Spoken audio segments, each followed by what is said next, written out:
طيب انا بسجل الفيديو ده بعد الجون الخامس لمانشستر سيتي. يعني انا عايز اقول لك انا كمشجع قاعد في مصر، والله العظيم انا محترم الماتش ومحترم اسم النادي ده اكتر من المدرب واللعيبه والاداره.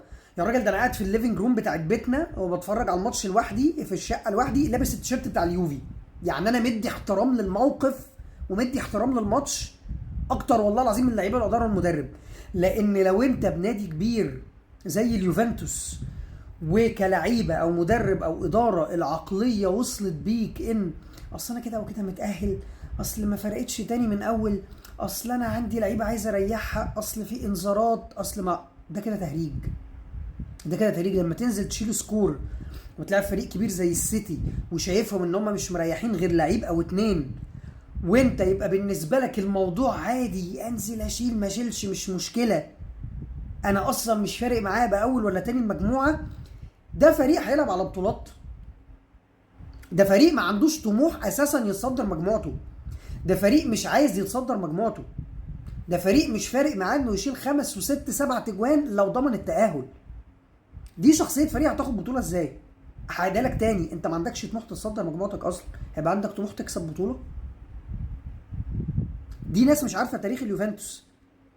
وهنا بتكلم تاريخ كبير من البطولات، انا مش بتكلم بقى العيال بتاعت الانتر بقى اقول لك تاريخ اليوفي والمراهنات ما بكلمش العيال بتاعت الانتر، انا بتكلم احنا مشجعين اليوفي، لا اللي عارفين النادي ده على ايه. دي شخصيه النادي. انا يوصل بيا الحال ان مش مشكله تاني المجموعه وهتغلب 5-6، اصل كان بيسوا معاه انذار مش عايز ابدا بيه، اصل خفرن ترام تدخلاته عنيفه فبلاش لا ياخد كارت، اصل كونسيساو عايز اريحه هو ويلدز بقى الجولدن بويز العيال الصغيره، مش عارف هم تعبوا من ايه اصلا بس تمام.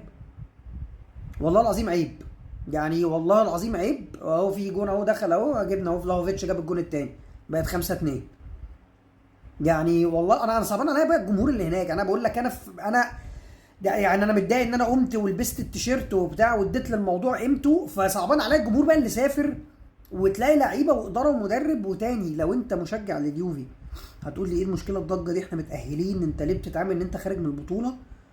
هقول لك لو انت، وهنا مش بقلل منك والله، لو انت بس سنك صغير، انا عندي 36 سنه، لو انت سنك صغير ومش عارف تاريخ النادي ده قوي ارجع اقراه، هتلاقي نفسك بعد ما تقرا بقى تاريخ النادي هتقول ايه ده، تصدق الراجل ده عنده حق والله عيب.